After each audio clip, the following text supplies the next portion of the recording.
Halo semuanya, perkenalkan nama saya Reza Abrar. Saya dari Ilmu Komunikasi Universitas Multimedia Nusantara kelas J dengan NIM 0000173948 tahun 2025, angkatan tahun 2025. Jadi di sini saya akan menjelaskan 3 contoh perilaku reaktif, dampaknya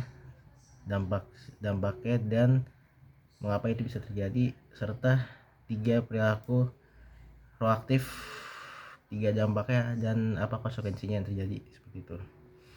Jadi saya jelaskan dari pertama, yaitu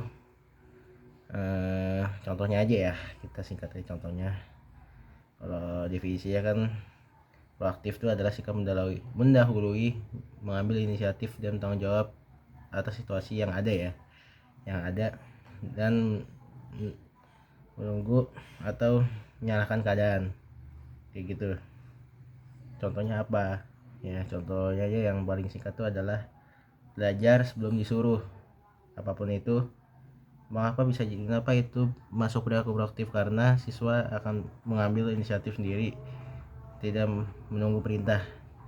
Dampaknya adalah hasil ujiannya kita bisa lebih baik dan rasa percaya diri kita meningkat dibanding kita pakai yang lain-lain ya, atau apapun itu platform lain. Yang kedua itu membantu teman kesulitan memahami pelajaran. Kenapa ini bisa proaktif? Karena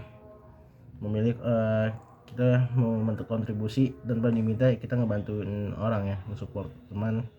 Dampaknya bahwa sosial kita lebih baik, membutuhkan empati dan lingkungan belajar yang lebih positif. Yang ketiga adalah menabung sebagian uang jajan untuk kebutuhan sehari-hari ya, untuk mingguan, bulanan, ataupun tahunan. Kenapa dibilang proaktif? Karena berpikir jauh ke depannya, bukan untuk kepuasan sesaat ya. Terus reaktif definisinya yaitu sikap hanya merespon keadaan atau orang lain, cenderung lebih ke emosional situasi yang terjadi. Contohnya itu adalah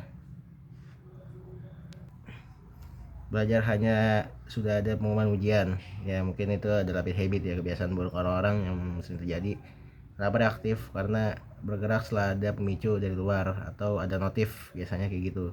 Konsekuensinya adalah persiapan kita kurang matang, hasil belajar pun juga kurang memuaskan atau bisa kecewakan lah. Yang kedua, marah ketika diejek tanpa mencoba diri, maksudnya ya mungkin dengan bercandaan sedikit ya.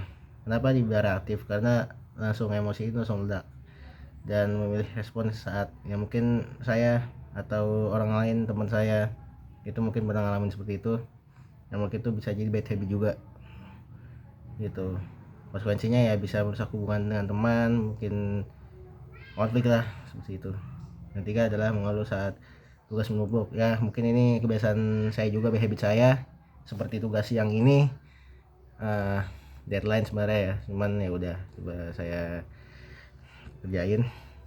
Kenapa dibilang reaktif? Karena ini fokus pada masalah, bukan tindakan saya. Yang konsekuensinya stres meningkat karena tugasnya terbengkalai, semakin banyak semakin bengkalai. Mungkin itu poin dari saya ya. Mungkin saran dari saya juga buat teman-teman, jangan suka menumpuk tugas atau belajar saat kondisi tertentu ya. Kita belajar untuk kedepannya, kita belajar untuk menahan diri juga, apapun yang kita lakukan, supaya ada balas budi buat kita sendiri dan orang lain lah, dari kita untuk kita ya, gitu aja sih. Oke, terima kasih.